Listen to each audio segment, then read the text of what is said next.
You're listening to the Naked Bible Podcast. To support this podcast, go to nakedbiblepodcast.com and click on the support link in the upper right-hand corner. If you're new to the podcast and Dr. Heiser's approach to the Bible, click on New Start Here at nakedbiblepodcast.com. Welcome to the Naked Bible Podcast, episode 174, live from Lubbock, Texas. I'm the layman, Trey Strickland, and he's a scholar, Dr. Michael Heiser. Hey, Mike. Welcome to my college hometown. Yeah, you've told me about that a dozen times. Yeah, so. The home of champions, just like like I am, huh? Of course. But we want to give a quick thank you to Nathan for organizing this event and for Wayland Baptist University for hosting the event. We appreciate it. And we're back doing another live Q&A. So we're ready for y'all's questions if y'all are. Yep. So how are we going to do this? What's the procedure? Whoever wants to ask a question, raise your hand, and Nathan got the mic. All right. Bring you the mic. I'm Clint, and I'm from Malakoff, Texas.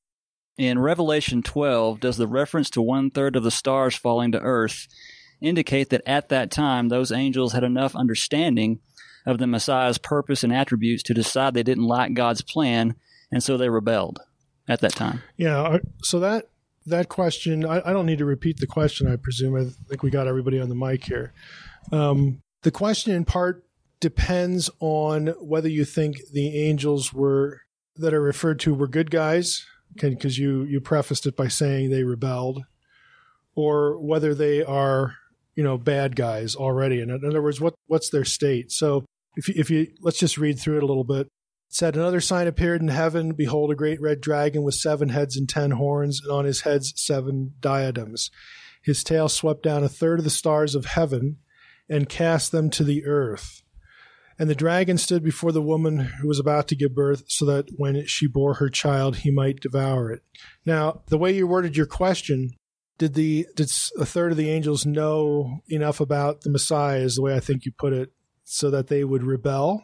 Is that how you framed the question? Kind of like you say, the gospel was hidden, had to be revealed, and if the rulers had known, they wouldn't have crucified the Lord of glory.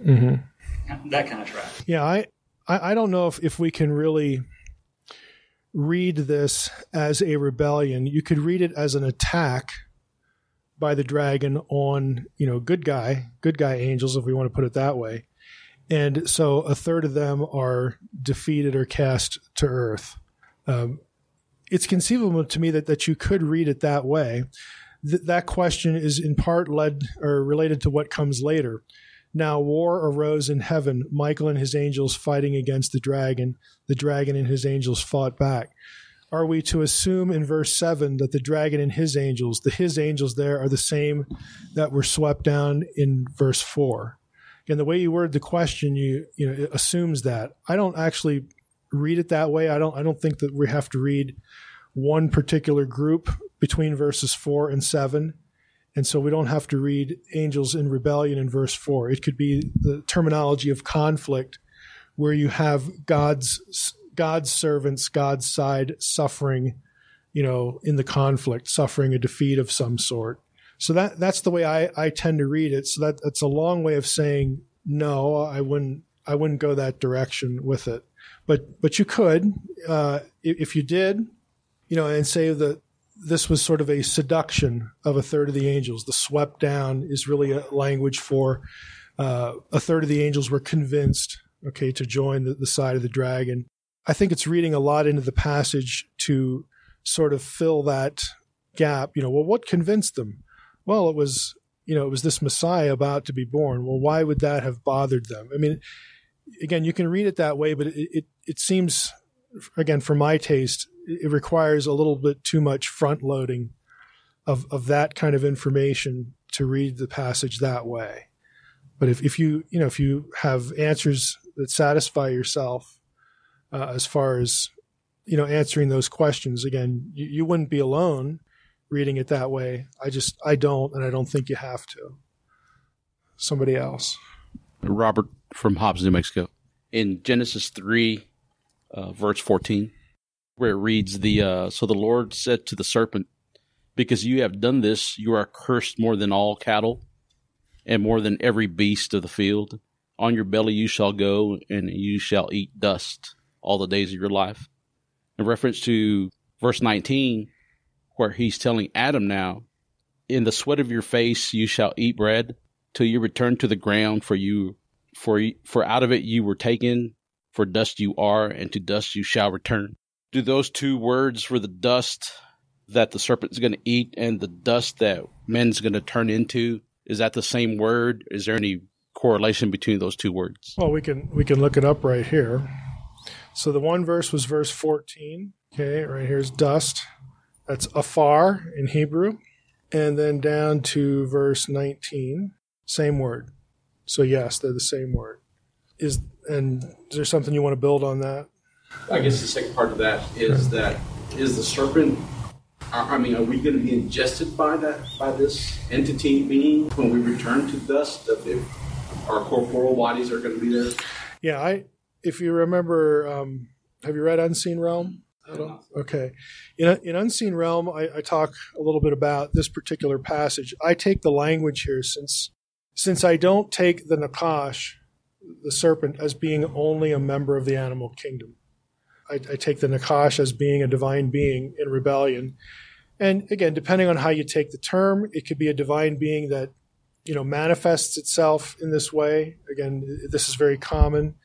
Guys like Walton and others have discussed at length that you can have, it's common in ancient Near Eastern literature to have divine communication happen through animals. And everybody knows that animals don't really talk. If we run into a talking snake, like in the tale of Sinua in Egypt, everybody knows that's a divine being because snakes don't normally talk. So I think, there's certainly a lot to be said for that here.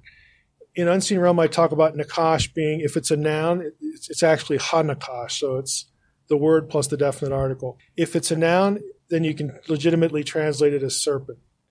If it's a participle, if it's a verb from the same verb of the same root, then it would mean the one who dispenses divine information, the one who gives divinatory knowledge, and that's certainly in play here too. If it's an adjective that's substantivized through the article, then it means the shining one, which is a stock description for a divine being. So in Unseen Realm, I talk about all three of those, and I think that the readers are really led to think all three of those things, not just one. So since I take it as a divine being having a conversation in Eden, Eden is the divine abode, the cosmic mountain, the abode of the divine council in ancient Near Eastern thinking. Gardens and mountains, Eden is referred to both ways in the Old Testament. Since I look at the passage that way, I take what is said in the judgment terms to this quote-unquote animal, to the serpent. I take metaphorically because of what's done to the serpent. The serpent is cast down to Eretz, to the ground. Yeah, it's ground, but Eretz is also one word that can mean Sheol. There's reference in Isaiah 14. There's the passage in Jonah that clearly uses the term for Sheol. So I think the point of the cursing language is that you want it to be above the Most High, Isaiah 14, but now I'm going to put you below or put you underneath all of the animals of the earth. In other words, you're going to be down in the realm of the dead, the underworld. So I take the curse as metaphorical, and since I do that for the serpent, I don't think we have a literal kind of we die and we return to the dust and then the serpent eats us kind of thing, kind of a literalism going on. So I would tend to not read it that way for those reasons. Mm-hmm. My name's Nathan. Yes, sir. Yes, this is Nathan the organizer. My name's Nathan. I'm here in Lubbock, and I was curious, and I've actually got two questions, if you don't mind. In San Antonio live Q&A with David Burnett, you had mentioned an article coming out about Romans 1 and how it all ties into Genesis 3 and Genesis 6 and Genesis 11, and how Paul is kind of weaving all three threads into that short little deal of Romans 1. And but you said you were skeptical, but I was just curious if you had a chance to read it and what your thoughts on it were. He has not produced the article itself yet. This is not Burnett. This is Burnett yes, and I were talking to. That was a conference paper, which we talked to him afterwards. And, he didn't want to give me the article then because he thought, he didn't use these terms, but typically when grad students don't want to give you their conference papers, it's because they think it's still half-baked. And they often read papers at SBL to get feedback, like, okay, what am I missing here? Am I going off in la-la land? Somebody tell me, that kind of thing. So he didn't want to give me the paper. He said he was going to keep working on it and possibly submit it for publication, but he has not done that, so I haven't read it. Roger that. Mm-hmm. And my second question was, you remember back in March or April, you had your guys on Faith Life defending you in the book from heresy when Lexham released it for 2 weeks on a 45-day reading plan. Are you talking about the forum? Yes, sir. Yeah. Okay. And I can't claim to know or recall who those guys were, but yeah, I know there were people jumping in there. Yes, sir. On one of the threads, someone there was a missionary got talking about how in the ancient original Chinese, the character for righteousness is a man with a lamb over his shoulders and a tree, and the word for prohibit is 2 trees in a garden, and things of that nature, and that got tied into a conversation of Acts 17. Mm-hmm. And I was just curious, how do we parse the disinheritance of Babel in Acts 17 with 1 Timothy 4:10, which says, "For this end we toil and strive, because we have our hope set on the living God, who is the Savior of all people, especially those who believe." Mm-hmm. So what do we do with that? Yeah, let's go back to the Chinese thing. I don't know Chinese, so I can't really evaluate that. I can tell you what I would want to see to think that there's any significance between the biblical story and the Chinese character. I don't think generally that we would, and I'm not saying the source would say this either, that a claim like, oh, the Chinese language, the character-based language is based on Christian theology or the Bible or anything like that. So let's wipe that off the table. What I would want to know is, was this character introduced in a post-Christian era? Because, Chinese has lots of characters. If the character was introduced well before the Christian era, well, then I would say that you don't have a Christian connection.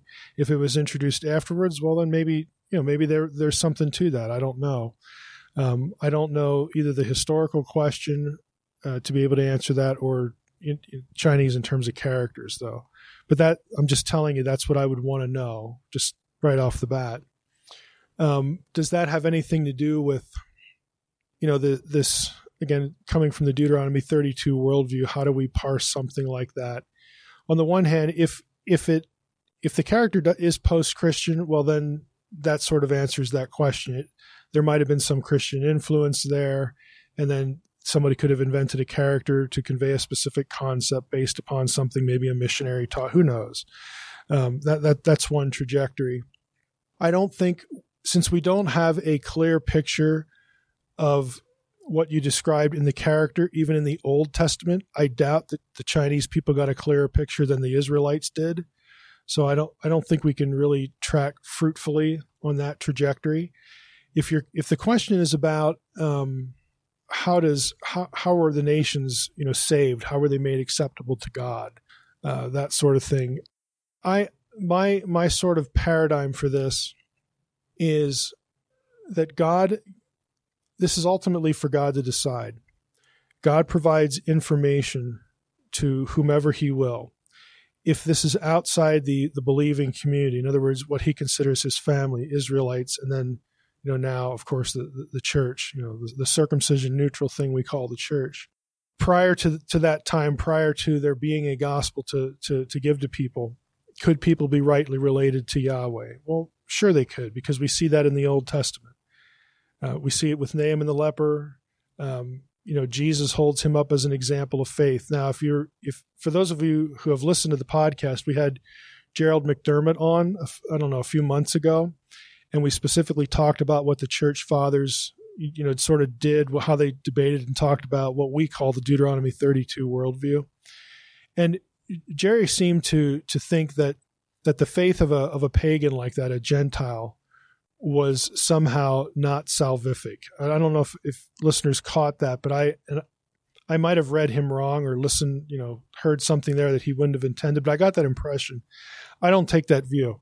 I think when Jesus recommended Naaman as an example of faith, if he's good enough for Jesus, he's good enough for me.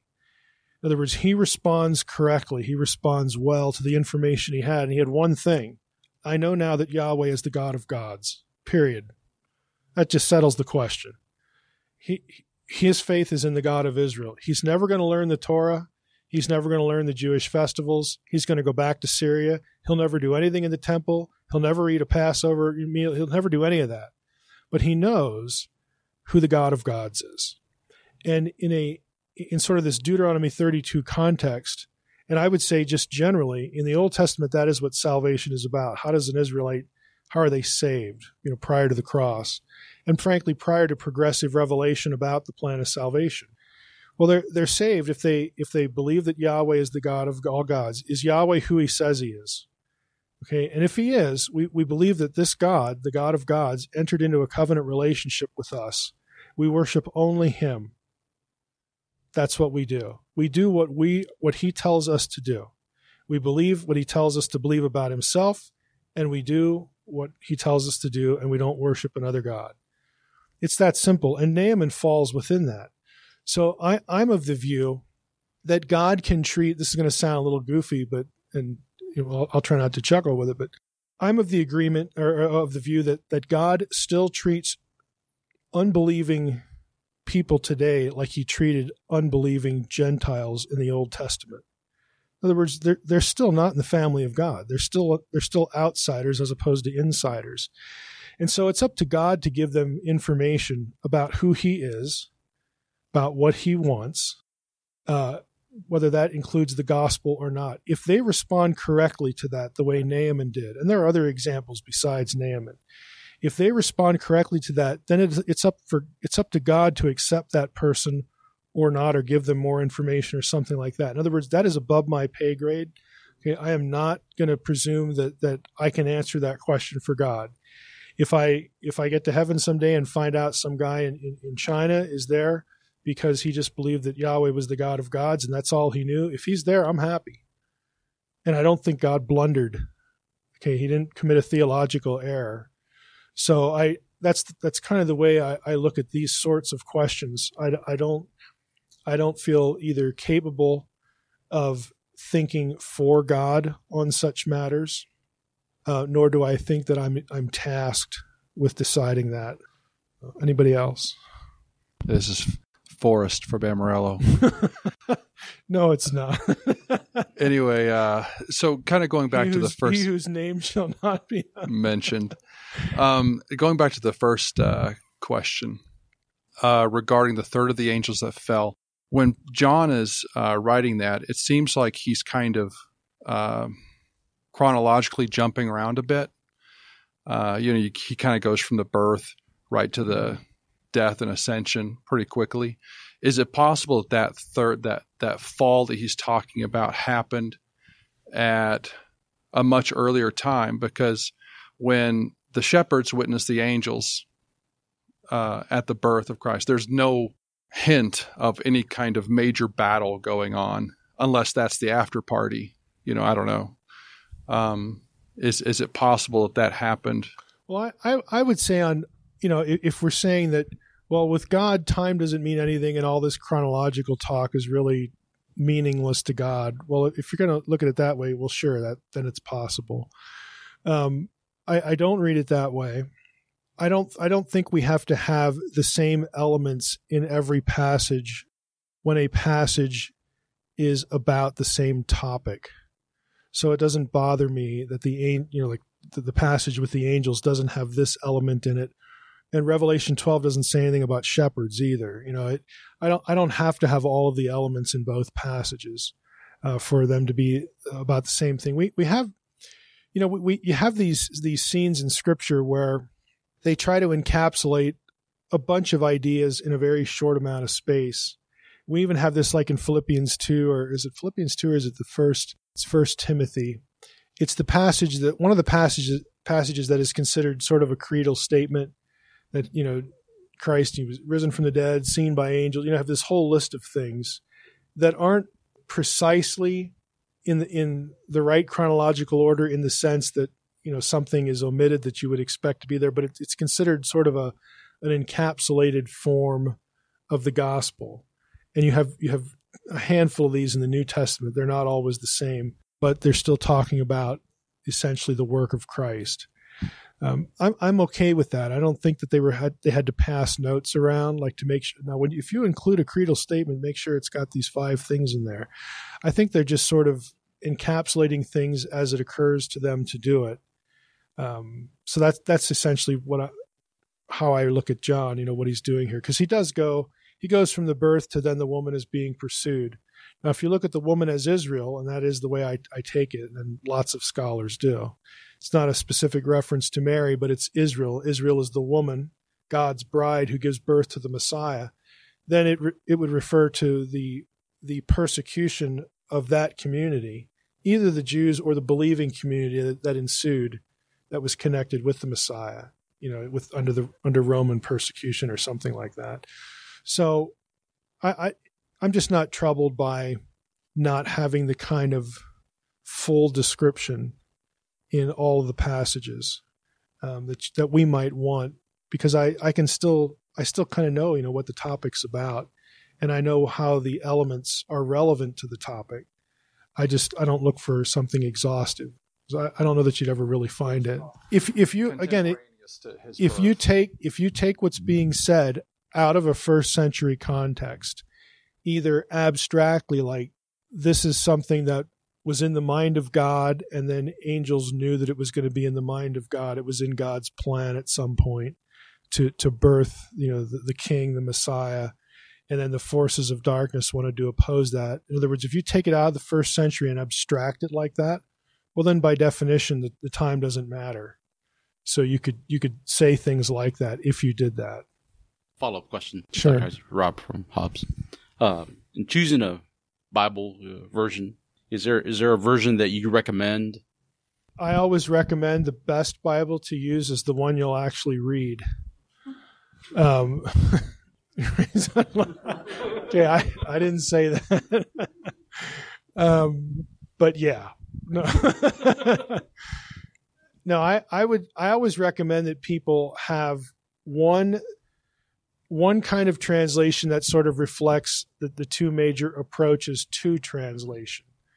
There's 2 schools of thought when you have translation projects. One is referred to as formal equivalence.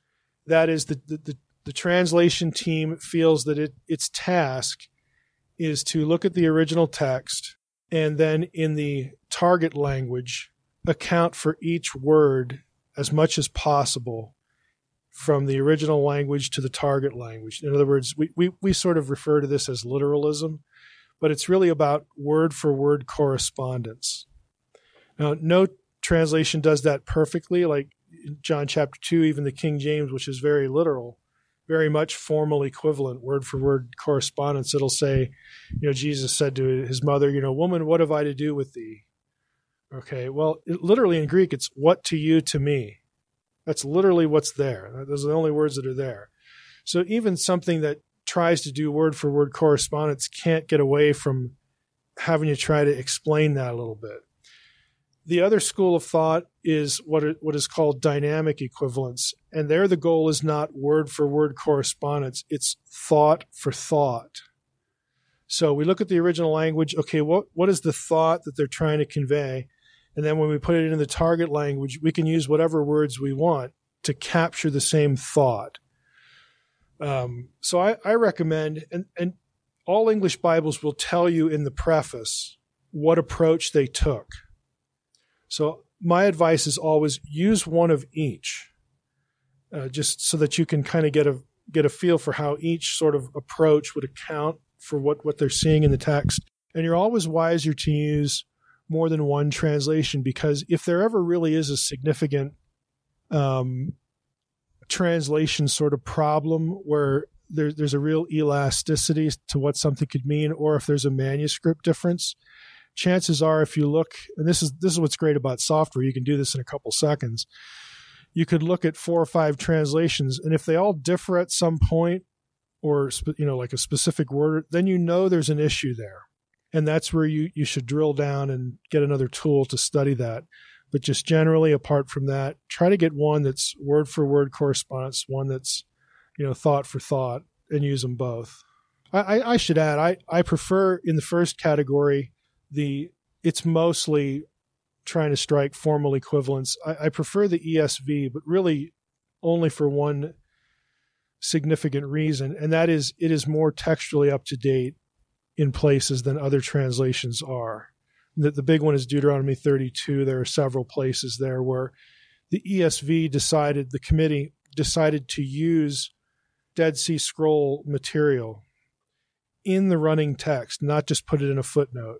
Okay, I think we ought to be doing more of that. And ESV decided to do that at certain points. So I give them a thumbs up for that. So I like that.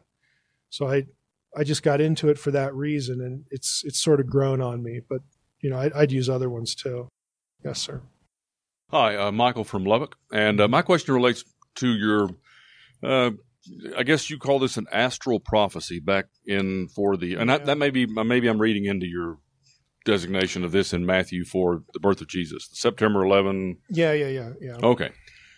How is that more related to this idea of the signs in the skies than, for instance, that maybe Matthew is just using Isaiah 7, in which this is a much longer tradition. Historically, in the history of the Christian church, that we have thought more likely this is, the sign of Emmanuel more so than it is some sort of a astrological signage. Does that make sense? Yeah, I would say it's the answer is a both and, not an either or. I don't think that we have to pick. John, focuses on this or that aspect of the birth. We have the birth of a divine king. He wants to try to communicate the idea, again, I think in concert with Paul, that people could have known a divine king was born. They're not going to get the gospel out of that, but they know that we had a significant event here. It's also not a fulfillment of prophecy. It's a looking back. It's a hindsight kind of thing. So that doesn't exclude Matthew's description of what's going on there as, drawing on Isaiah chapter 7. I think he does see an analogy pretty clearly with Isaiah 7, also Hosea 11, out of Egypt I have called my son. It's not to exclude the Old Testament. I think different writers introduce different ways of looking at the event for their audience. So I would be an inclusive guy when it comes to that, not it's this, not that sort of approach. This is Cletus from Amarillo again. I got a question regarding Jude 1, and I know you've probably answered this, but when Jude is talking about, he's talking about the angels that have been chained in gloomy darkness, et cetera, and then he makes the analogy to Sodom and Gomorrah and their immorality. Is there some kind of connection between Sodom and Gomorrah and angelic sexual intercourse? I mean, is that why the men of Sodom and Gomorrah were trying to beat on Lot's door to have their way with those men because they recognized them as being angelic? Right. So what you're really asking is, are comments like going after strange flesh, is that really not about homosexuality? Is it really a reference to this Genesis 6 kind of stuff? Is that what you're...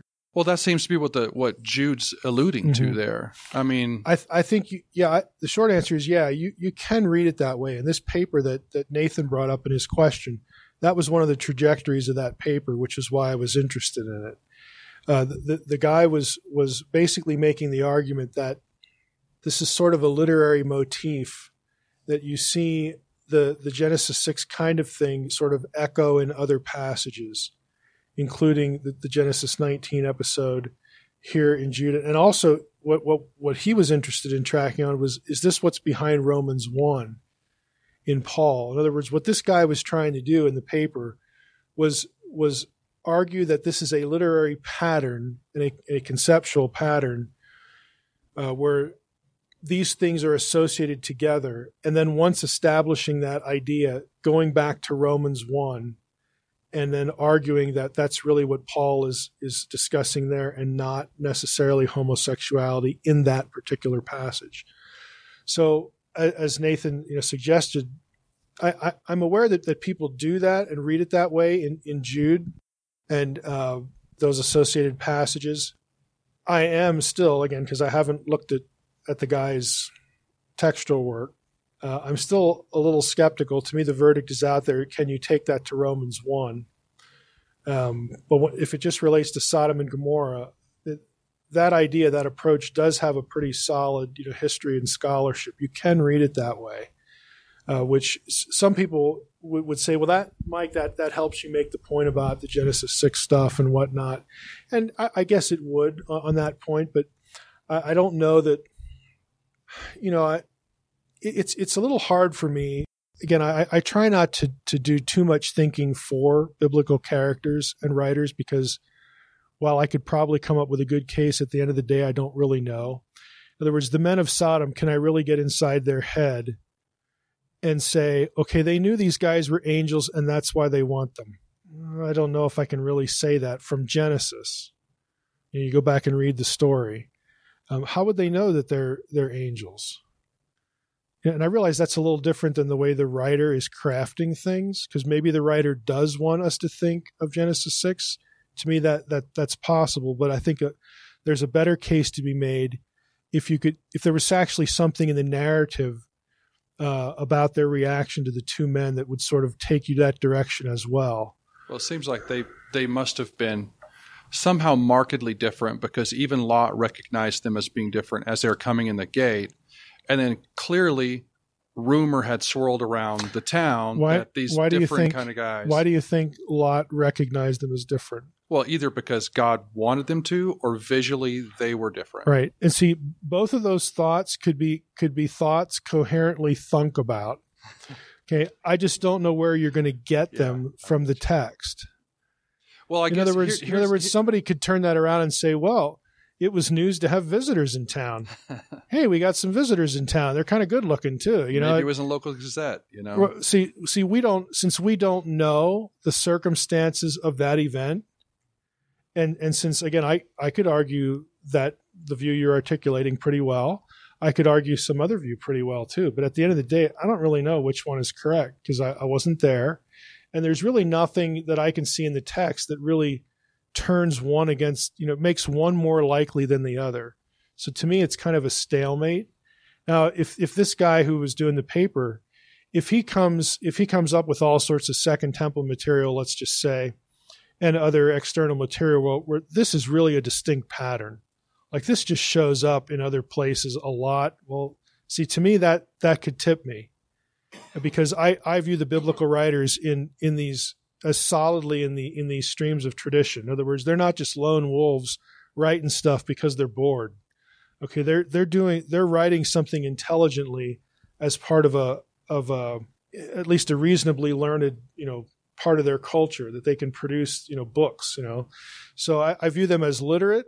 I view them as knowing what they're doing intentionally. And so if I see evidence for, again, a motif like that they should have known. If they're literate people, they would have run across this because it's in popular text or something like that. That's going to influence the way I look at it. But I don't have that in the can right now, so I'm still kind of stuck where I'm at. So does this also is this a potential point for a post-diluvian like angelic incursion? Like kind of we have what you said, the four Apkallu, one being 2/3 human. So I assume the other three were full deity. Yeah, the other three, we don't have textual remains for them. But in the Mesopotamian stuff. But if this holds weight, like we're talking about, like this was because I think a lot of people think because of what happened to the angels being sent to Tartarus, that was kind of an incentive for other angels not to do this later. But it sounds like it's possible. I mean, we're not directly told, but it seems like they're kind of potentially alluding to I was that. Gandalf earlier, so now I'll be an angel. Again, if I were an intelligent being and I looked at what happened here, yeah, I would probably think that was a bad idea. probably not a good idea to make God mad. I'd rather live here than over there, you know. But at the end of the day, you know, you have statements in Job about God not trusting his holy ones. I mean, he says that 2 or 3 times. So does that mean that he doesn't? Is that statement that he puts no trust in his holy ones, or you know, whatever the exact wording is there? Does that mean something sort of neutral, like, well, God kind of knows what he's getting. He knows they're not infallible, and he sort of knows what he's dealing with here. He's not going to expect perfection. Is that really what it means? Or is it a little darker than that? That we should read a statement like that and think, okay, God knows that they're not infallible, but given that, maybe God also would, right, you know, like maybe we're supposed to take that statement about God and the way he looks at them, and maybe we are supposed to conclude that they might just be, you know, willful enough to rebel in the future. See, I don't personally see anything in Scripture that tells me divine beings can no longer rebel. Well, that's an assumption. You said that when he gave them to the nations, he basically showed up to them later and said, "You've done a horrible job." Yeah. So I assume that he would give people the nations that he trusted, like, "Hey, you're my top guys. Right. You're going to run this place." They're either inept or corrupt or both. You know. So that's another good example where I just don't see any. The way we're taught in Christian circles about angelology is we have the fall and then everything's just decided. Nobody can move. There can't be any more rebellions. You know, everything's just sort of set in stone now. Those are all assumptions. And I think you do have a good contrary example there with Psalm 82. I don't know if Genesis 19 is one of those, because I'm not, you know, the angels aren't the ones who are rebelling, you know, in that passage anyway. So it's a little bit different. But, you know, you get these sorts of episodes, and I'm very willing to think that God knows that since they are not me, they could mess up. They could rebel. They could make a mistake. I mean, if we can't say that about them, then why aren't we calling them God with a capital G? You know, it just doesn't make sense to me. But again, that's the way we're sort of reflexively taught angelology and demonology in a Christian context. And I think those are weak points, because they're guesses at the end of the day. That's what they are. Clint from Malakoff again. I attend a Bible church, and very literal interpretation of the scriptures. And just until a month ago, I was right there with them on everything. And then your book just kind of ruined everything for me. So, again. So my question, Trey can edit that out. So my question is, thanks, Rob. This is so radical. And we're starting a study September 10th on 1 Peter. So right out of the gate, we're going to run into stuff that ties into Enoch. Mm-hmm. Then you got verse 12 that mentions that the angels want to look in some things. Who is we? Is this your church? Our church. We have a Sunday morning Bible study. All right. And it's just all the adults together. So we're going to be in 1 Peter, and you got Enoch that needs to be brought into the context. And you got in verse 12, I already see.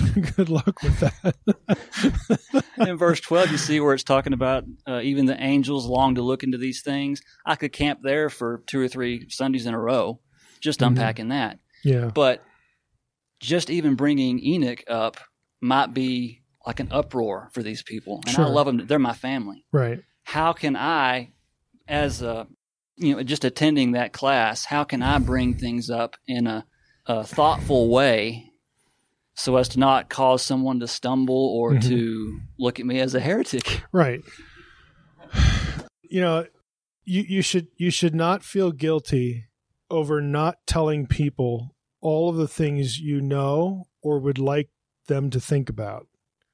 So that's the first sort of bridge to cross. You know, in other words, you dumping exhaustive knowledge on them is not a moral issue. If you understand their context, it's a good bet that God does too. And so I think you do need to be, cautious. You need to be loving. There will be times that you would be wiser to just not say anything. Other times that, that you're going to have to know your people, whether you can interject this or that.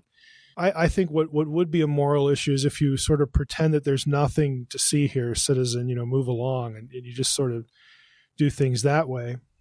But, ultimately you have to know your audience. I have found that if you can introduce people to new things like this in a problem-solving way. In other words, we're going to talk about something now, and it helps solve this, problem of interpretation, or what maybe unbelievers would think is a contradiction. In other words, it helps them come away from the discussion feeling good about Scripture, feeling affirmed in some particular point. You've helped them to defend something they do believe and they know well, using this point of information.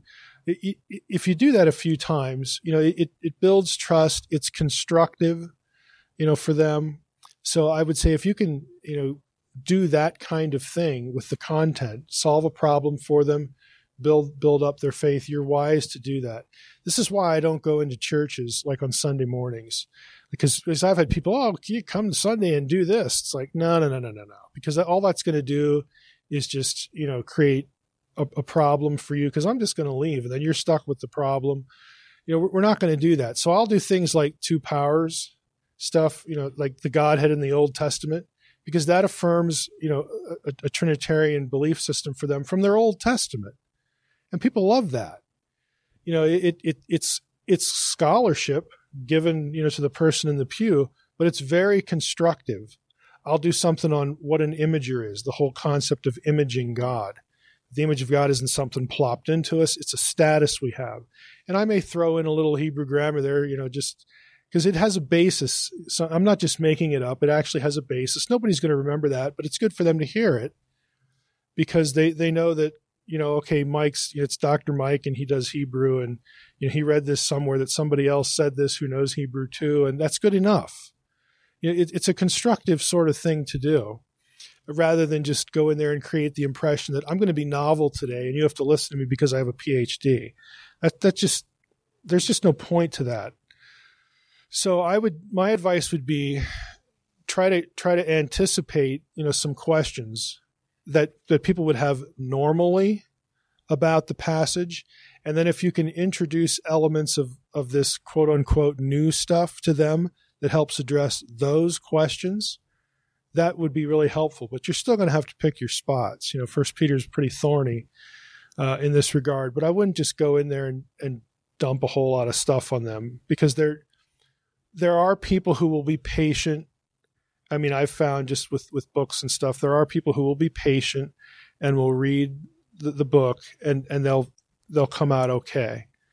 There are a lot of other people who won't have any patience at all for it, and just, you could have a month with them and they're not going to listen to it at all. So you're never going to be able to perfectly navigate that, but you just want to try up front to be, constructive about it, and not, pick fights. Do what you can to get them interested in Scripture. That's a big hurdle. Once you give them reasons to be interested, they'll come back to you and want more. And then, you build up a little trust there. And so then you can progressively unfold things, but don't just go in there and dump on them. It'll just be counterproductive. Kenneth from Fort Polk. Now, what are some good resources for understanding logic and coherence to better interpret the Bible? Oh, boy. A good dose of listening to graduate student papers. That's really a good question. I don't know that I have a good answer for that. I don't know that you can. I know you can to some degree. I was going to say I don't know that you can teach clear thinking. I mean, you can. If it were me, if I were forced to give an answer to this, I would say go get a homeschool, like middle school, high school curriculum book on logic, or something at that level on logical fallacies, and then try to teach people the categories, and then illustrate all those things, not just from the book examples that the textbook would give you, but even in things like Bible interpretation. And I would say there's enough of them out there that you don't have to name people or preachers or whatever. But you just use the problem that you have come across, and help them, think through a passage. But you can actually go a long time. They're just the difference between correlation and causation. These two things are like each other, so one must have caused the other. Really? I mean, it's a logical blunder and a fallacy that happens all the time, not just in sort of novice Bible studies, but I can show you that kind of stuff in, like I said, in a graduate student paper or, even a journal article. I mean, I actually said this one time in a graduate seminar, a doctoral seminar. I thought that I said out loud, it must have been a moment of weakness or stupidity, that I thought we would all be better off as graduate students if we were forced to take a course on logic. And it's like, I didn't win hearts and minds that day, but I was serious about it because you just run into this. So I think that would be a good start, but I don't know that there's nothing you can just read or study and it just flips the switch on. You more or less have to know what the categories are and then see a good dose, of poor thinking and have somebody really guide you through that so that people have their senses exercised to seeing that sort of stuff. Or if you can take what the textbook offers you and then reduce it to like, here's a set of questions you should ask about every interpretation. And again, it's the logical fallacy stuff, just to try to weed it out like that. One slightly different question. You've written the facade and the portent. What are you trying to accomplish with stories, and why are stories so important? I like to try to piggyback theology on fiction. In the case of the facade and the portent, it's science fiction. You could also call it paranormal fiction. I do that because there's a general utility about it. You can sort of illustrate certain things if it's put in a scene or an episode in a book, just broadly speaking. But there's another purpose in it, and that is people who are really outside the church. And I don't mean only those who are estranged from it. I mean people who have no context or no interest for Bible stuff, Christian stuff. You can often get them to the table to at least have a conversation if you do it through something like a novel or fiction. It's why I do New Age interview shows. It's why I was on the guy who's the pagan who lives in PA. I've been on his show twice. Those people will just never darken the door of a church or anything remotely Christian. But if you get invited to do that, it just presents an opportunity. So I view fiction as just another opportunity to get people who otherwise would not get any exposure at all. Why do I do ancient astronaut stuff, online? Why, that kind of thing. It's for the same reason. I don't like the Bible abused or any primary text abused in such discussions. There are lots of caricatures about the Bible in these shows and on these websites. And there ought to be at least somebody out there saying, well, you might want to think a little bit differently about not only this topic, but the way the Bible's used for this topic. So I'll do Coast to Coast. I'll do, these kind of shows. That's really why I do it. There's really no other reason to do it. A lot of people think, oh, you go on a show like Coast to Coast and you sell lots of books. I don't. I've been on the show over 30 times. I've probably sold a couple hundred books in all those appearances. Because most of the audience is going to be hostile. And I know that going in. So I do it so that they get to hear a Christian voice that not only isn't sort of the lunatic caricature that they have of Christians, but also to disabuse them of the notion that they're thinking well about the Bible. If I can do those two things, it was a good visit. It was a good show. Ultimately, I don't know. Unless I get an email from somebody afterwards, I don't know. So maybe I could do better things with my time. I just don't know. I do them because I'm asked.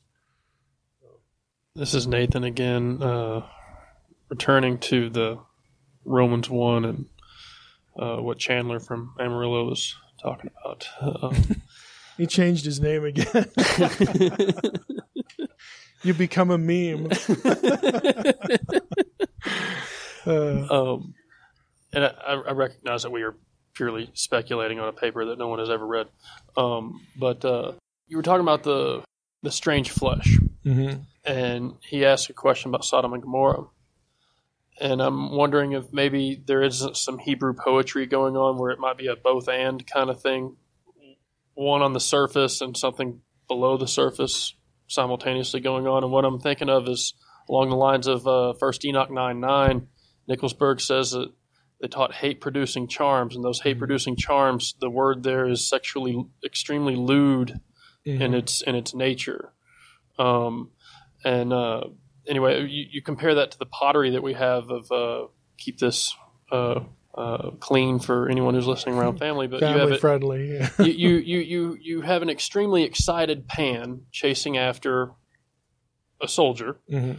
You have Zeus sodomizing a gentleman who's holding a phallic object in his hand. Mm-hmm. And so I'm just wondering if the two might be a both and thing rather than one or the other. I think, pardon the pun here because it'd be a really bad pun. I think the conceptual connection is that since homosexual behavior in general was viewed as contrary to creation order, therefore it would also be associated with the forces of chaos, which are ultimately you're going back to episodes like this. The transgression of heaven and earth, that's a chaotic thing. It messes with God's order. Mm-hmm. So this is the same kind of thinking.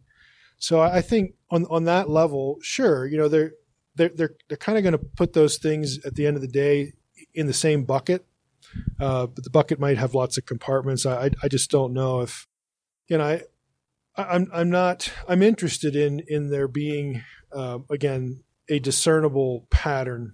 I like patterns. In ancient texts. So again, if he ever produces the paper, and we're actually going to hunt him down in November, Burnett and I, because he's Burnett's friend. So we'll corner him at some point. But I will try to extract either the paper or maybe an interview out of him to try to see what he's actually using for the idea. I mean, I'm familiar enough with the idea. Right. I just want to know.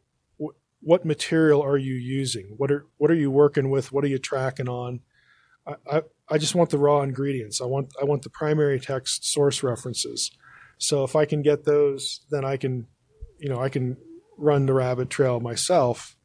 I may not do as good of a job as this guy has because his head's been in it for a while. Right. He's doing it for something. I don't know if it's his dissertation or not, but I would just need, again, to sort of retrace those steps to say any more. But on just a theological sort of worldview level, yeah, it's all going to be contrary to divine order, which is chaos. Things aren't running the way God wants them to run. Yes, sir. And then my last question of the evening, bearing in mind, I've read both your most recent articles on angelic redemption after the most recent Fern and Audrey episode, so no need to recreate the wheel there, and how the angels of the churches are more human than they are angelic in how they're described in the letters to the seven churches. Is there a specific verse or verses or ideas that you're tracking on that overtly forbid the notion of angelic redemption, where if you screw up, you're done? Yeah, to me, the big trajectory is the link between the atonement and the incarnation. And since we've landed in the book of Hebrews now, mm-hmm. On the podcast, we'll be getting into that really early, actually, in the opening chapters of Hebrews. But if it was necessary for, in God's plan, for the second person of the Godhead to become a man to effect redemption, that tells me that humans are the target of redemption. So I think that link is what suggests to me that it provides a logic for why there's no clear statement positively about angelic redemption. You get negatives for sure, but you don't get positives, and people will say, well, the positive might still be out there. We can't take these other statements as being sort of dual purpose statements. Well, okay, but again, this link creates a logic for why that situation is what it is. And that to me is the foundation, to the argument of, because there is no atonement for them, they must remain holy. Essentially, well, they would remain they would not be forgiven. Those that are in rebellion, would have not would not get the opportunity to change that circumstance. They don't get a chance to have their sins, forgiven and covered, or whatever language you want to use. So again, for me, the big trajectory there is the link between the saving work of Christ and the incarnation, becoming a man as opposed to becoming something else. So that for me is kind of an orienting point, and we'll say more about it as we get into Hebrews in the podcast. Yes, sir. Thank you. Well, we appreciate it again. We want to give thanks to Nathan for organizing it, and Wayland Baptist University again for hosting it. Thank you all very much. Yep. And thank you all for coming out, and thank Mike for answering our questions as always. And and we appreciate it. A full day of listening to Mike. I'm sure everybody will agree with me. We could listen all day. So we appreciate his efforts. And with that, I just want to thank everybody for listening to the Naked Bible Podcast. God bless. What? That's how the sausage is made.